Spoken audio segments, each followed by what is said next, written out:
E aí pessoal, tudo bem? Aqui é o professor Bruno, vamos a mais um vídeo sobre a trilha Senado Federal, resolver hoje as questões de número 136 a 150, começando com direito constitucional. Fique ligado!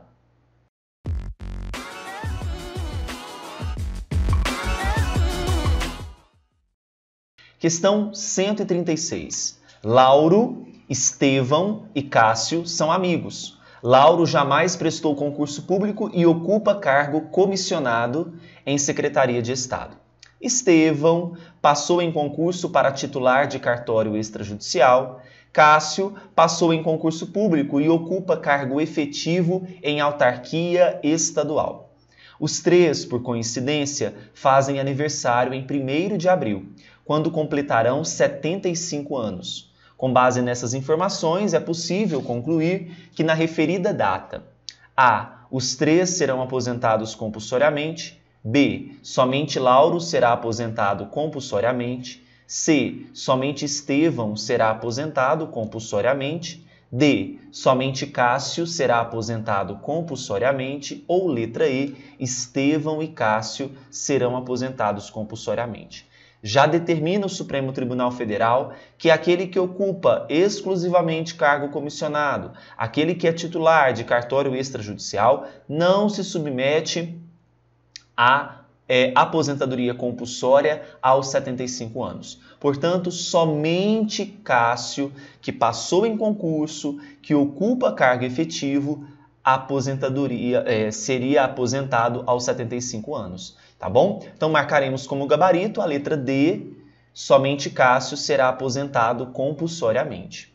137. O artigo 37 da Constituição prevê que a publicidade de atos, programas, obras, serviços e campanhas dos órgãos públicos a. Fomente a promoção pessoal de autoridades públicas. b. Seja distribuída por mídia impressa, rádio e TV. C. Seja amplamente disseminada em termos territoriais e demográficos. Letra D. Adote padrões de identidade visual estabelecidas pelo governo federal. Ou letra E. Tenha caráter educativo, informativo ou de orientação social. Gente, segundo o artigo 37, parágrafo 1º, essa publicidade de órgãos públicos deverá ter caráter educativo, informativo ou de orientação social. Tá? Então não pode fomentar a promoção pessoal de autoridades, não pode ser distribuída por mídia impressa, rádio e TV, não pode, aqui no caso, ser amplamente disseminada em termos territoriais e demográficos, né? Até porque o caráter é educativo, informativo ou de orientação social. Letra E. 138. A administração pública direta e indireta de qualquer dos poderes da União, Estados, DF e municípios obedece aos seguintes princípios, garantias e diretrizes segundo o texto constitucional vigente. A. Proporcionalidade, impessoalidade e possibilidade de acumular funções e empregos públicos desde que em autarquias e fundações. Não há essa restrição, ok? Dessa possibilidade de acumulação. Princípio da impessoalidade, ok. Da proporcionalidade de forma implícita nós temos, né? Mas a letra A não. Eficiência, razoabilidade e vencimentos do Poder Executivo superiores aos pagos ao Poder Legislativo e Judiciário, falso. Impessoalidade, publicidade, direito à livre associação sindical ao servidor público civil. Aqui nós temos a previsão do artigo 37 caput em conjunto com o seu inciso 6º. D. Moralidade, eficiência e direito à greve, exercida nos termos e nos limites trazidos pelo texto constitucional, independentemente do que a lei regula. Não, depende do que a lei regular. Legalidade, proporcionalidade e equiparação de espécies remuneratórias para efeito de remuneração de pessoal que realiza o mesmo serviço público, falso. A única assertiva correta é a letra C. 139. A acumulação remunerada de cargos públicos é por regra proibida.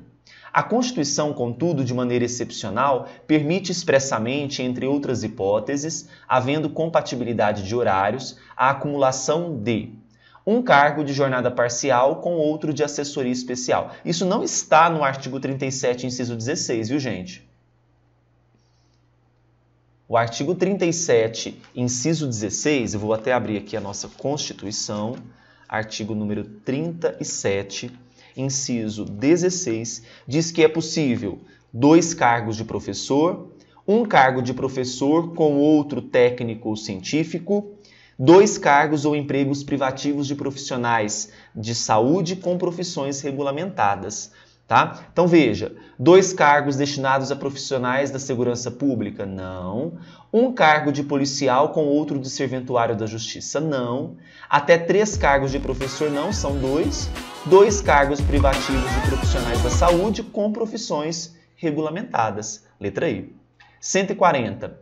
O artigo 37, inciso 16 da Constituição, define que a acumulação remunerada de cargos públicos é proibida, com exceção de alguns casos. Quais são os casos excepcionais? Se vocês observarem aqui todas essas alternativas, a única que vai trazer verdadeiramente o gabarito é a letra B. Profissionais que acumulem 2 cargos de professor ou um cargo de professor com outro técnico ou científico, ou 2 cargos ou empregos privativos na saúde com profissões regulamentadas. Claramente é o que orienta o artigo 37, inciso 16. Tá bom? Então ficamos com as 5 questões de direito constitucional. Nós vamos agora para as questões de direito administrativo. Vamos então agora para a questão de número 141. Vejam só. A respeito do Instituto da Autorização do Serviço Público, é correto afirmar: A. Uma vez revogada por conveniência do interesse público, gera em regra direito à indenização. B. A delegação a título precário mediante licitação da prestação de serviços públicos. Letra C. Necessita em regra de licitação. D. É formalizado por meio de um ato sempre conjugado da administração pública com o particular. Letra E. É discricionário e conferido a título precário. Gente, o Instituto da Autorização, ele possui quais características? Ele é unilateral, ele é discricionário, ele é precário e independe de licitação. A única alternativa que é protegida por essas informações que eu falei para vocês é a letra E, é discricionário e conferido a título precário, tá bom? 142, a retomada do serviço pelo poder concedente durante o prazo da concessão por motivo de interesse público, mediante lei autorizativa específica e após prévio pagamento de indenização, é hipótese de extinção da concessão do serviço público, conhecida como A. Advento contratual, B. Encampação, C. Rescisão, D. Caducidade e revogação. Bom, essa retomada do serviço por conta de interesse público durante o prazo de concessão é chamado de encampação, tá? Então, letrinha B. 143. O município Beta pretende conceder o serviço público de limpeza e conservação das ruas, sendo estimado um custo contratual mensal de R$300 mil. O contrato terá vigência de 1 ano, podendo ser renovado. Considerando a hipótese, é correto afirmar que, letra A, a concessão pode ser realizada na modalidade de parceria público-privada. B. A concessão do serviço deve ser precedida de licitação na modalidade concorrência. C. O serviço pode ser remunerado mediante taxa a ser cobrada de cada cidadão local. Ou, letra D. O serviço pode ser transferido à pessoa física ou jurídica mediante contrato de concessão. Primeiro, que não trata-se aqui de uma parceria público-privada, né? O contrato ele é menor que 10 milhões, então nós temos aqui uma não possibilidade de parceria público-privada. A letra B diz que será precedida de licitação na modalidade de concorrência, está correta, é o que orienta a Lei 11.000 11.779 de 2004. Não é possível a remuneração por taxa, é tarifa. E D, somente o serviço pode ser transferido à pessoa jurídica ou consórcio de empresas. Tá bom? Então, gabarito letra B. 144. O contrato de prestação de serviços de que a administração pública seja usuária direta, envolvendo execução de obra, cujo valor seja de 15 milhões, com prazo de vigência de 15 anos e a remuneração suportada integralmente pelo poder público, é denominado concessão patrocinada, concessão administrativa, concessão comum, contratação integrada, contrato de eficiência. Ora, temos aqui algumas características. Perceba que trata-se de um contrato valor de 15 milhões, o prazo de vigência 15 anos, né? Envolve execução de obra, a administração é usuária direta, a Lei 11.079 prevê que nessa hipótese nós estamos diante de uma concessão administrativa. 145. Um município pretende utilizar um terreno de sua propriedade para nele construir um complexo com anfiteatro, espaço de leitura e cursos, sala para exposições e espaço para compartilhamento de recursos de escritório, coworking, para ser utilizado pela população de forma gratuita. A estimativa de custos indica que a proposta requer investimento na ordem de 12 milhões, de forma que o município opta por buscar parceria com a iniciativa privada. A proposta hipotética poderia, em tese, ser viabilizada por meio de: a letra A diz uma parceria público-privada na modalidade patrocinada. A letra B, uma parceria público-privada na modalidade administrativa.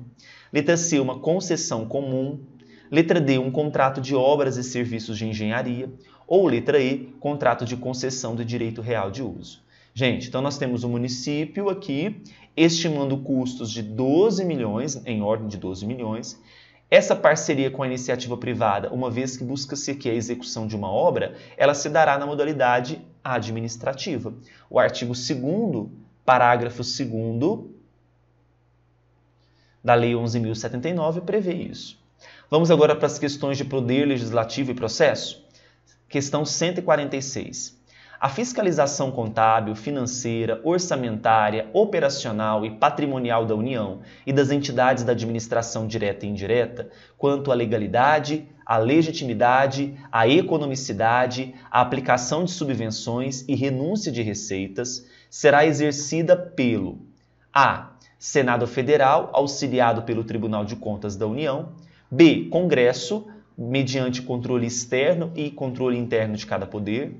C. Tribunal de Contas da União, unicamente. D. Controladoria Geral da União, por controle externo. Ou E. Controladoria Geral da União, em conjunto com o Tribunal de Contas. O artigo 70 da Constituição Federal prevê que será exercido pelo Congresso Nacional mediante controle externo e interno de cada poder. Letra B. 147. Considerando que dispõe a Constituição, em caso de ilegalidade de despesa ou irregularidade de contas, a aplicação aos responsáveis das sanções previstas em lei, que estabelecerá, entre outras cominações, multa proporcional ao dano causado ao erário, é uma competência da Controladoria Geral, do Controle Interno, do Tribunal de Contas da União, do Senado ou da Procuradoria-Geral da República. Segundo o artigo 71, inciso 8º, gente, essa competência ela vai ser do Tribunal de Contas da União, tá? Quando houver, então, ilegalidade de despesa, irregularidade de contas. Certo? Vamos agora para a questão 148. Questão 148. O parecer prévio apresentado ao Tribunal de Contas face à prestação de contas pelo prefeito somente poderá ser rejeitado pela Câmara Municipal por decisão de qual percentual dos seus membros? Qual que é o percentual aqui para rejeição? 1/4, 1/3, 1/2, ou metade, ou 2/3? Pessoal, para rejeição pela Câmara Municipal desse parecer, somente por 2/3, tá bom? Na Constituição encontraremos no artigo 31, parágrafo 2º. 149.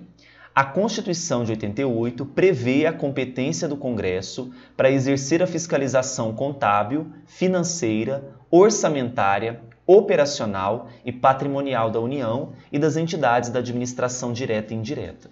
De acordo com tal previsão, é correto afirmar que o objeto material do direito financeiro é a contabilidade pública, o processo orçamentário, a atividade financeira estatal, o controle das finanças ou a relação do ente público com o contribuinte.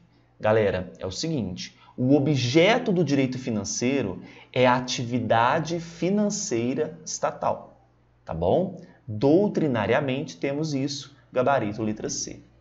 150. De acordo com a Constituição, a comissão que terá poderes de investigação próprios das autoridades judiciárias, além de outros previstos em regulamentos próprios, criada em conjunto pela Câmara dos Deputados e pelo Senado se é uma criação em conjunto, temos uma comissão mista. Essa comissão que tem poderes de investigação próprios é a CPI, que é uma comissão temporária. A. Comissão Especial de Assuntos Jurídicos? Não. Comissão Permanente de Assuntos Jurídicos? Não. Comissão Temporária de Inquérito? D. Comissão Parlamentar Mista de Inquérito? Comissão Parlamentar Permanente de Inquérito? Não. A mais correta aqui é a letra D. Comissão Parlamentar Mista de Inquérito. Fechamos então o nosso bloco de questões de hoje. Até o próximo vídeo. Bons estudos. Tchau, tchau. Agora, pessoal, se você gostou do vídeo, dê o seu like, se inscreva no canal e clique no sininho para receber todas as novas publicações. Além disso, no nosso canal do YouTube nós temos várias playlists com leis comentadas, questões comentadas, feitas com muito carinho para você.